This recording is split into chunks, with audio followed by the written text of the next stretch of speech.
Now for our roundtable with News Channel 5 political analyst Brian Crowley. Brian, thank you. You've talked so eloquently about lawmakers needing to deal with the bread and butter issues like affordability, like insurance. Idalia, as we look at images of Idalia from last week, put the issue front and center again. And Republicans have taken a couple of stabs in special sessions in this. It'll be interesting how all this plays out and how it becomes a focus in the ongoing year as we look at the aftermath of this and what's ahead.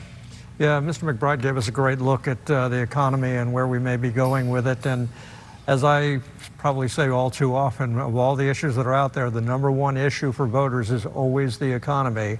That doesn't mean there aren't any issues that are close behind, but you know, what they're paying at the grocery aisle, what they're paying for insurance, what they're paying for gas, all of those kinds of things weigh heavily.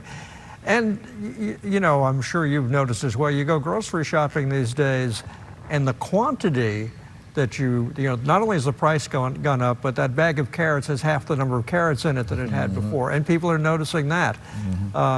So you know, we have serious things going on, and now of course we have the hurricane and the Panhandle and the Big Bend area, and we're going to have to deal with that. That's a huge economic devastation for that part of the state.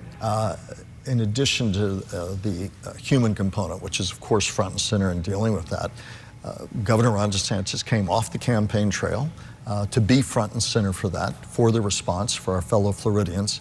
The political side of that equation is things like this can define and enhance or illuminate one's leadership and ability to get a state through a crisis. So a challenge for him in the middle of a campaign he's trying to run, as so many of our fellow Floridians up in the Big Bend area are dealing with this. Speak to that dynamic. You know, I think the measure becomes Hurricane Ian because we're nearly a year out now. And if you look at what Ron DeSantis did during the storm, great. He marshaled all the right people to get in there. You know, repairs were made for a lot of the big items very, very quickly. But a year later, you still have a lot of people that are suffering. You still have a lot of people that have not been able to get help from their insurance companies. And Ron DeSantis hasn't visited there. By and large, he's been silent about what's happened since his great performance in the beginning. But, you know, huge storms like that, when you look at what happened in Mexico Beach and the Panhandle 5 years ago now, with that storm. You know, it's an ongoing devastation for people that takes a long time to come back, and they have to feel like that their leaders are there for them the whole time.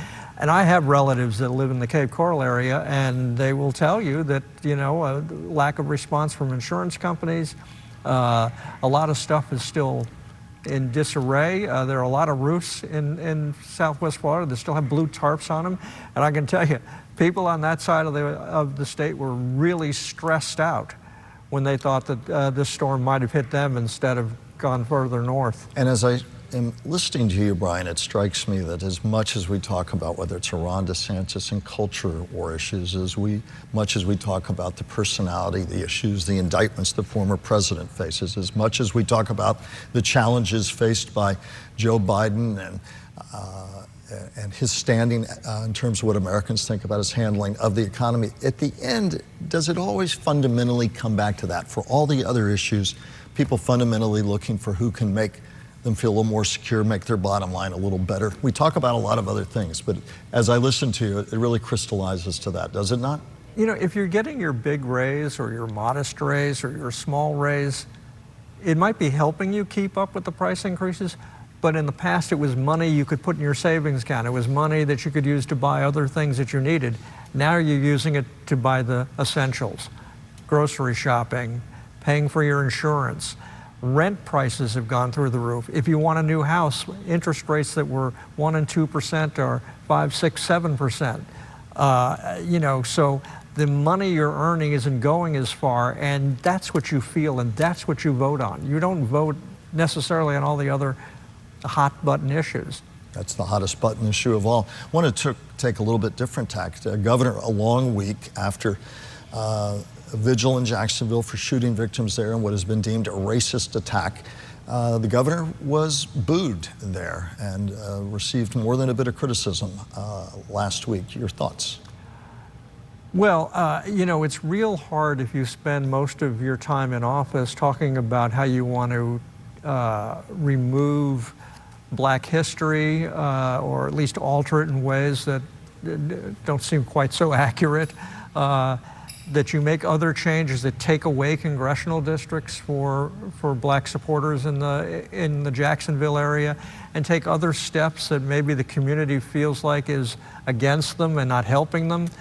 And I think when he showed up in Jacksonville, as he should, and he did the right thing being there to be supportive, but there's no question that there were going to be some people, and let's emphasize some, it wasn't everybody, some people in the crowd who were going to be offended that he was there, and that's politics. White gunman kills 3 black people. He shows up, and as you said, swastikas on his rifle. Yeah, yeah, it's part of the ugliness that we're dealing with in society. And we've had an uptick in those kinds of things, and it's not just the African American community; it's also the Jewish community and others that are feeling this uptick. And you know, we need to have more. We need to have the kind of feelings that we have when a major storm hits, where we do come together. Everybody works together. You know, nobody's paying attention to who's black, who's white, who's Hispanic. It's everybody's cleaning up the mess and rebuilding and working together. And we need to do that when there's no storm. Well said, Brian. In our remaining time, September now, so things start picking up the pace as we'll begin to look to the end of the year and then the campaign season full bore. In our remaining minute in this segment, set the stage for our viewers what they should be thinking, not thinking about, but looking for in the next couple of months as things begin to pick up. Yeah, well, we have the September 27th, the second GOP debate coming. I don't know whether or not Donald Trump will be there for that one. We're seeing a lot of changes in Governor Ron DeSantis' campaign. The PAC that supports him, Never Back Down, just told donors that starting after Labor Day, they need to quickly raise $50 million.